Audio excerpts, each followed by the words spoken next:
अस्सलाम वालेकुम dear students. तो आज का टॉपिक जो है जिसको मैं आपके सामने प्रेजेंट करने जा रहा हूँ, सबसे पहले वो टॉपिक का जो है वो मैं यहाँ पे हेडिंग लिखने जा रहा हूँ, electrolysis of molten and aqueous salts. इस टॉपिक को फर्स्ट ऑफ ऑल मैं आपसे यहाँ पे जो है वो डिस्कस करूँगा, ठीक है। तो सबसे पहले हम ये देखेंगे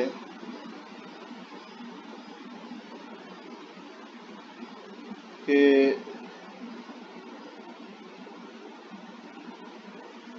मोल्टन और एक्वस साल्ट्स की इलेक्ट्रोलाइसिस में किस चीज़ का फ़र्क है, ठीक है। मोल्टन साल्ट्स जो होते हैं उनको हम फ्यूज साल्ट्स भी कह सकते हैं, ठीक है।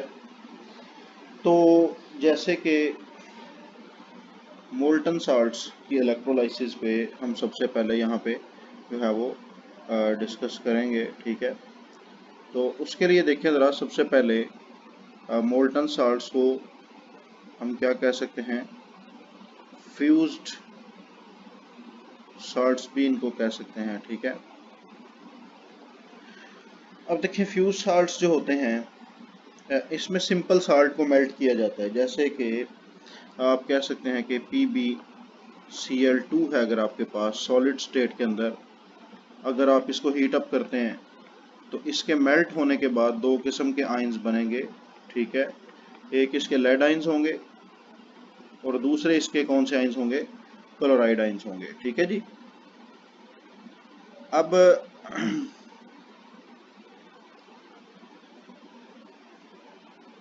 इसमें देखें तो अगर हम यहाँ पे फॉर एग्जांपल एक सेल बनाते हैं, फॉर एग्जांपल उसमें हम अगर लेड क्लोराइड को हीटेड स्टेट के अंदर लेते हैं तो लेड और क्लोराइड आयन लिक्विड स्टेट में हमारे पास होंगे, और यहाँ पे अगर हम दो इलेक्ट्रोड्स लगाते हैं, ठीक है जी, और उन दो इलेक्ट्रोड्स में एक को हम बैटरी के पॉजिटिव से अटैच कर देते हैं और दूसरे को बैटरी के नेगेटिव से, तो आप देखेंगे कि नेगेटिव जो इलेक्ट्रोड होगा उसकी तरफ पॉजिटिव आइन जाएंगे और पॉजिटिव की तरफ नेगेटिव आइन जाएंगे।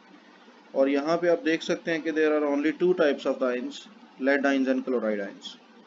तो एक तरफ ये होगा कि ये वाली साइड पे जो नेगेटिव इलेक्ट्रोड है, इस साइड पे इसके ऊपर जो चीज़ डिपॉजिट होगी वो लेड डिपॉजिट होगा, और लेड किस स्टेट में डिपॉजिट होगा, सॉलिड स्टेट में। और दूसरी साइड से अगर आप लोग गौर करेंगे तो यहाँ से एक गैस बाहर निकलेगी, और वो कौन सी गैस होगी, that will be chloride, chlorine gas, ठीक है जी।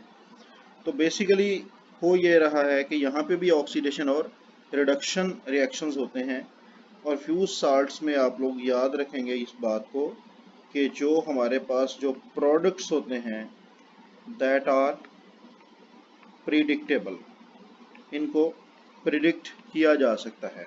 मतलब कि एक तरफ लेड सॉलिड स्टेट में प्रोडक्ट बनेगा और दूसरी साइड पे क्लोरीन गैस बनेगी, और ये आपको पता है फाइनल है कि एक तरफ लेड ही बनेगा और एक तरफ क्लोरीन गैस ही बनेगी।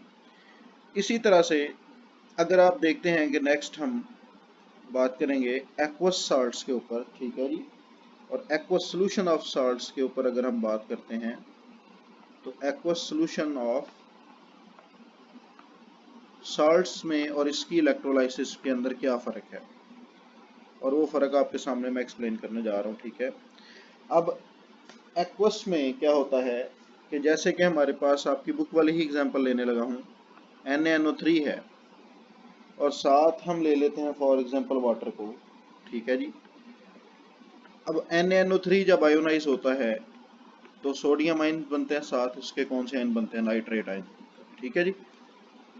और वाटर की मौजूदगी में ये आयोनाइजेशन हो रही है, ठीक है। यहाँ पे कोई हमने हीट नहीं करना, ओनली वाटर के अंदर डिजॉल्व करना है, तो वाटर जब आयोनाइज होता है तो वहाँ पे कौन से आइंस बनते हैं? हाइड्रोनियम आइंस बनते हैं।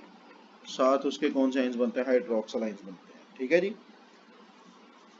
अब देखें तो there are 4 types of the ions. ठीक है। और यहाँ पे अगर हम बनाते हैं सेल को, फॉर एग्जांपल सेल को यहाँ पे ड्रॉ कर लेते हैं। ठीक है जी। तो एक्सप्लेनेशन ज़रा अच्छी हो जाएगी सेल को ड्रॉ करने से। देखा ज़रा, ये फॉर एग्जांपल हमने एक वेसल बनाई है और इस वेसल के अंदर हम 2 इलेक्ट्रोड्स लगा देते हैं। ठीक है। एक को हम कैथोड कहेंगे, एक को हम एनोड कहेंगे। एक को बैटरी के पॉजिटिव से अटैच करेंगे और दूसरे को बैटरी के नेगेटिव से अटैच करेंगे। ठीक है। अब ये चारों आयंस जो हैं इनको हम इसके अंदर डाल देते हैं। तो that solution will contain sodium ions, nitrate ions, hydronium ions and hydroxyl ions. That is aqueous solution of salts. ठीक है जी। तो अब यहाँ पे एक चीज आपने याद रखनी है कि कौन से आयंस जो हैं वो डिस्चार्ज होंगे। तो यहाँ पे एक इम्पोर्टेंट आपको हिंट दे देता हूँ कि जो वाटर है फॉर एग्जांपल वो लार्ज क्वांटिटी में है और सोडियम नाइट्रेट जो है वो स्मॉल क्वांटिटी में है। ठीक है जी। तो लाजमी बात है कि यही हाइड्रोक्सल जो है यही इधर जाके डिस्चार्ज होगा और फिर यही हाइड्रोनियम आयन जो है वो इधर जाके डिस्चार्ज होगा। ठीक है। तो सिंपल सी बात है कि इस साइड से जो गैस हमारे पास बाहर आएगी वो कौन सी गैस होगी? ऑक्सीजन गैस होगी। और यहाँ से कौन सी गैस जाएगी बाहर? हाइड्रोजन जाएगी। रिएक्शंस आप बुक से देख सकते हैं। अब यहाँ पे आपको इजीली पता नहीं चलता कि कौन डिस्चार्ज होगा कौन डिस्चार्ज नहीं होगा। यहाँ पे हाइड्रोक्सल डिस्चार्ज हो रहा है, यहाँ पे हाइड्रोनियम डिस्चार्ज हो रहा है। और यहाँ पे आप ये कह सकते हैं कि इस केस के अंदर आपके जो प्रोडक्ट्स हैं वो नॉट प्रिडिक्टेबल होते हैं, ये प्रिडिक्ट नहीं किया जा सकते।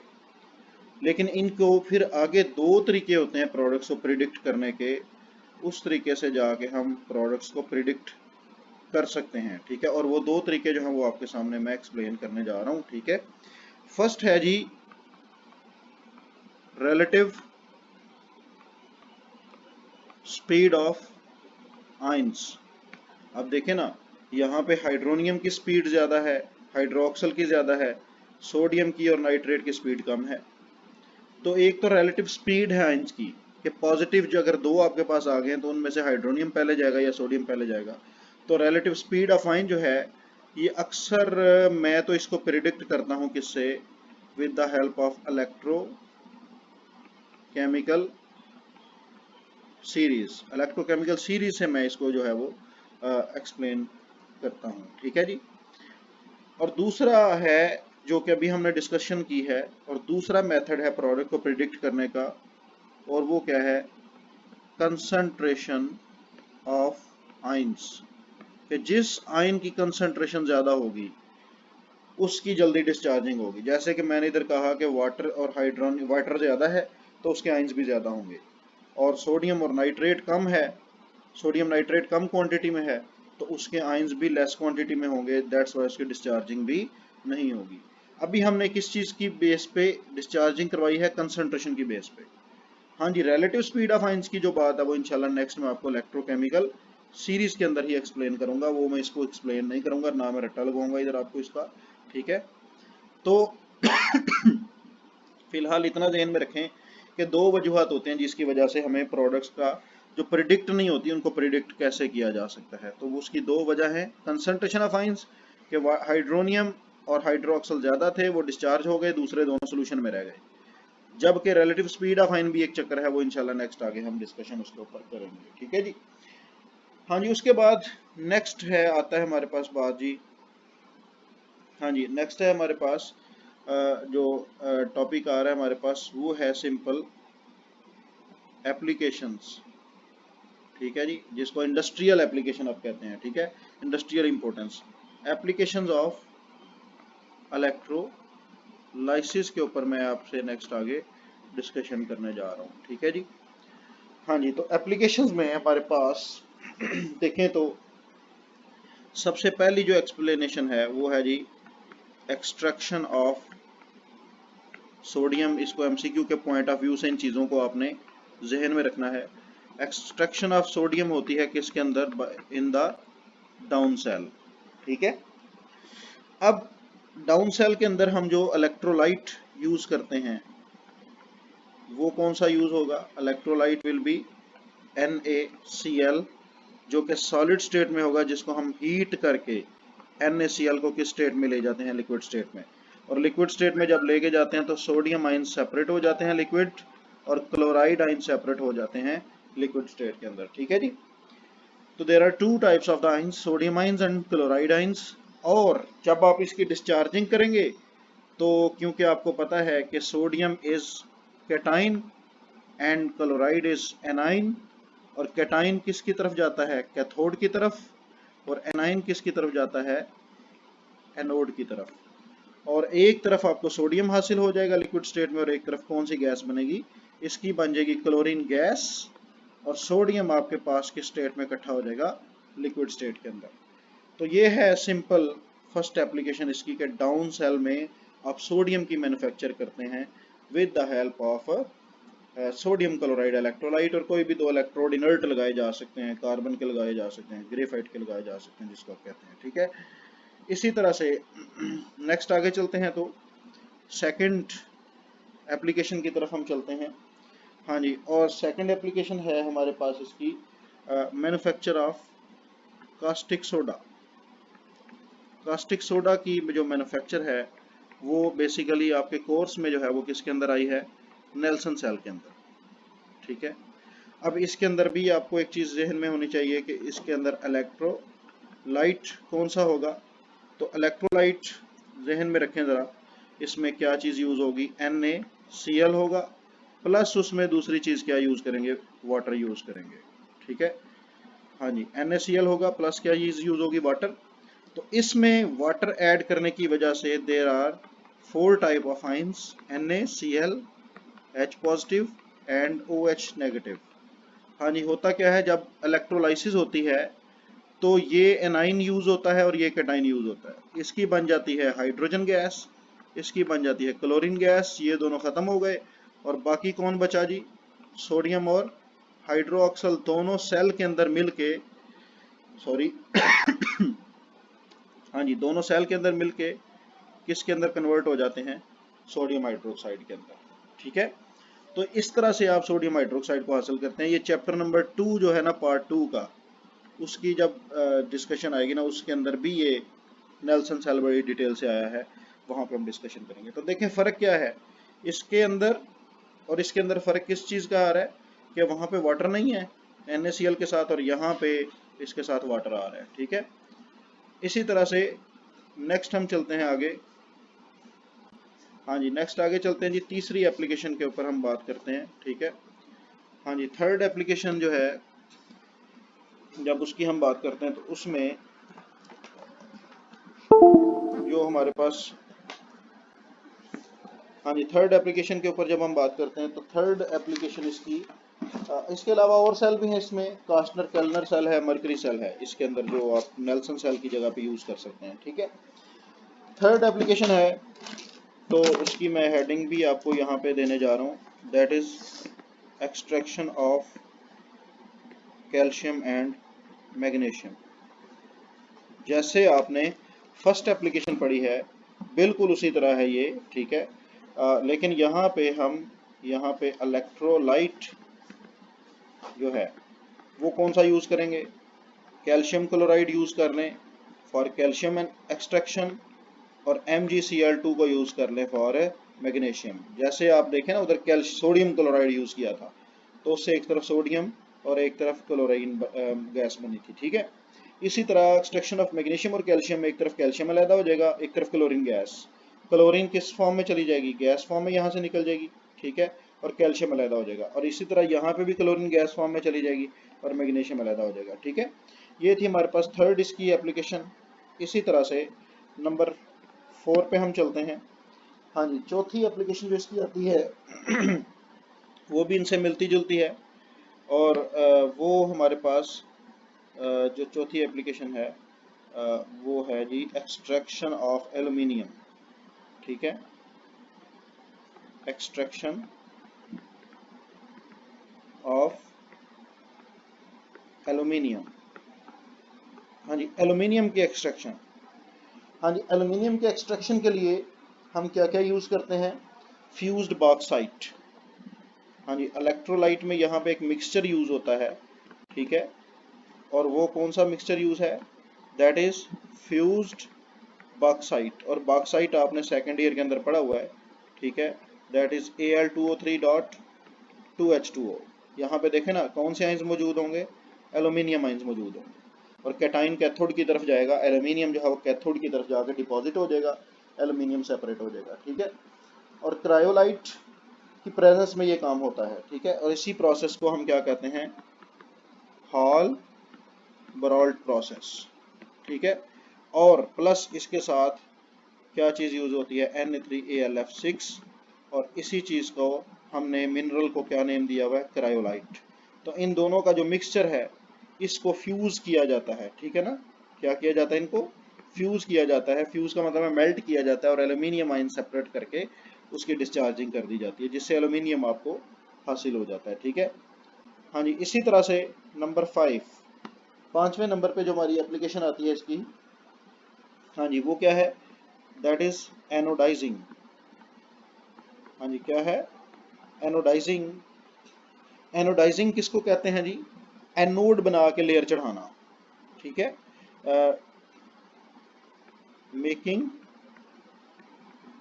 लेयर ऑफ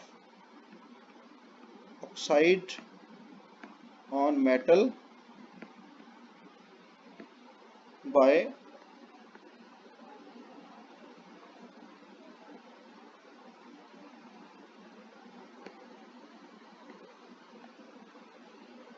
हाँ जी, बाय फिक्सिंग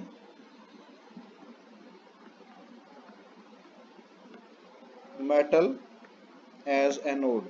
मतलब कि एनोड बना के ना, एनोड बना के ऑक्साइड की लेयर चढ़ाना किसी भी मेटल के ऊपर, उसको हम क्या कहते हैं? एनोडाइजिंग कहते हैं। ठीक है, अब इसमें क्या है कि एल्यूमिनियम के ऊपर आप लेयर चढ़ा सकते हैं, किसी भी मेटल के ऊपर लेयर चढ़ा सकते हैं। ठीक है, और उसके लिए हम क्या करते हैं? इलेक्ट्रोलाइट कौन सा यूज़ करते हैं? इलेक्ट्रोलाइट हम यहाँ पे क्या यूज़ करते हैं? H2SO4 यूज़ कर सकते हैं, या H2CrO4 यूज़ कर सकते हैं, क्रोमिक एसिड या सल्फ्यूरिक एसिड यूज़ कर सकते हैं। ठीक है, तो अगर आपके पास कोई भी फॉर एग्जांपल अगर कोई मेटल है तो उसके ऊपर जब लेयर चढ़ेगी तो वो फॉर एग्जांपल ये लेयर जिसके ऊपर आपने चढ़ा दी है, ठीक है, और ये लेयर किस चीज़ की होगी? फॉर एग्जांपल अगर ये एल्यूमिनियम है तो उसके ऊपर जो लेयर होगी वो किसकी होगी? एल्यूमिनियम की ऑक्साइड की लेयर होगी। अब ये लेयर्स क्यों चढ़ाई जाती हैं? क्योंकि इसकी कलर आ जाते हैं। मतलब कि लेयर चढ़ाने से किसी भी मेटल के ऊपर ना कलर डिफरेंट अपीयर होते हैं। तो खूबसूरती के लिए अक्सर मेटल्स के ऊपर हम कोटिंग करते हैं, जैसे सर्जिकल औजार होते हैं उनके ऊपर हम कोटिंग की होती है अक्सर ऑक्साइड की। ठीक है, इसी तरह से नेक्स्ट है हमारे पास नंबर 6 एप्लीकेशन इसकी आती है। ठीक है, हाँ जी, और वो क्या है? That is purification of copper. हाँ जी, प्योरिफिकेशन ऑफ कॉपर के लिए क्या किया जाता है? प्योरिफिकेशन ऑफ कॉपर के लिए हम दो इलेक्ट्रोड यूज करते हैं। हाँ जी, एनोड जो है वो किसका बनाया जाता है? इम्प्योर कॉपर का। प्रोसेस आपने समझा हुआ है, एक दफ़ा रीड कर लेंगे आप बुक से भी। और कैथोड जो है वो किस चीज़ का बनाया जाता है? प्योर कॉपर का। और प्योर कॉपर का जो कैथोड है उसका साइज इंक्रीज होता है और एनोड जो है उसका साइज डिक्रीज होना शुरू हो जाता है। और तीसरी चीज़ इसमें क्या यूज़ की जाती है? That is electrolyte. और इलेक्ट्रोलाइट इसमें क्या यूज़ किया जाता है? कॉपर सल्फेट का 1 मोलर कौन सा सोल्यूशन यूज़ किया जाता है? एक्वस सोल्यूशन यूज़ किया जाता है, जिसमें असल जो काम होता है वो कॉपर आइंस का होता है, जो कि एक तरफ से निकलते हैं इम्प्योर कॉपर की तरफ से कॉपर आइंस शामिल होते हैं और प्योर की तरफ ये जाना शुरू हो जाते हैं।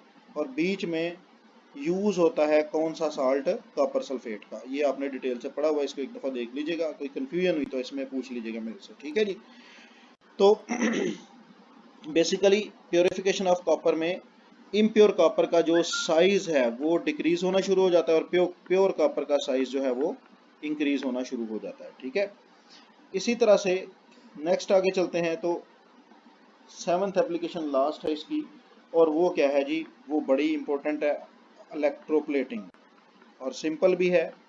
इलेक्ट्रोप्लेटिंग क्या है? इलेक्ट्रोप्लेटिंग ये है कि making a layer of metal over other metal, मतलब एक मेटल के ऊपर दूसरे मेटल की लेयर चढ़ाने को हम क्या कहते हैं? इलेक्ट्रोप्लेटिंग कहते हैं। फॉर एग्जांपल देखें ना, अगर आपके पास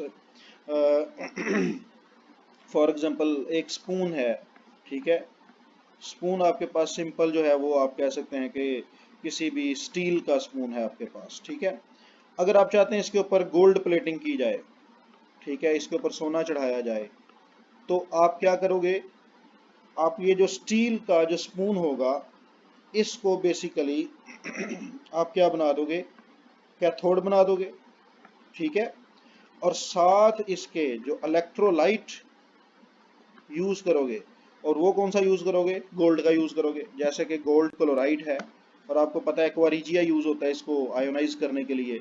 और गोल्ड जो होगा वो कैटाइन होगा ना, ठीक है, तो कैटाइन जो है वो स्पून के ऊपर चढ़ना शुरू हो जाएगा, ठीक है, तो गोल्ड प्लेटिंग हो जाएगी। इसी तरह अगर आप चाहते हैं फॉर एग्जांपल के सिल्वर प्लेटिंग करना चाहते हैं, ठीक है, तो मैं इधर लिख देता हूँ, फॉर एग्जांपल आप जो स्पून है उसके ऊपर चढ़ाना चाहते हैं सिल्वर, तो सिल्वर प्लेटिंग के लिए आप क्या यूज करोगे? सिल्वर नाइट्रेट यूज कर लो, तो सिल्वर आयन जो है वो जाके इसके ऊपर स्ट्राइक करना शुरू कर देंगे, तो सिल्वर आयन डिपॉजिट होना शुरू हो जाएंगे। तो जिस चीज की भी आपने प्लेटिंग करनी है उसका साल्ट यूज किया जाता है, और साथ एक इनर्ट एनोड यूज किया जाता है जिसके साथ आप इलेक्ट्रोप्लेटिंग को कैरी आउट कर सकें, क्योंकि बैटरी की वजह से दो इलेक्ट्रोड लगने हैं ना, एक कैथोड और एक एनोड। कैथोड जो है वो स्पून लगा दें और एनोड कोई भी आप लगा सकते हैं। तो बच्चों ये हमारे पास था आज का टॉपिक, जिसमें मैंने आपको इलेक्ट्रोलाइसिस के ऊपर थोड़ी सी डिस्कशन की है और साथ ही साथ मैंने एप्लीकेशंस के ऊपर डिस्कशन की है। नेक्स्ट इंशाल्लाह इससे अगला क्लिप जो है वो भी मैं अभी आपको नेक्स्ट इससे बाद जो है एक्सप्लेन करता हूँ, ठीक है, जिसमें हम इलेक्ट्रोड पोटेंशियल वोल्टेक और गैल्वेनिक सेल को थोड़ा सा डिस्कशन कर लेते हैं साल्ट ब्रिज में, जिसको हम डिस्कस करेंगे, ठीक है, और इलेक्ट्रोड पोटेंशियल असल टॉपिक है जिसको हम आगे डिस्कस करेंगे, ठीक है जी। ओके इंशाल्लाह, बाकी नेक्स्ट लेक्चर में आगे बात करता हूँ मैं जी।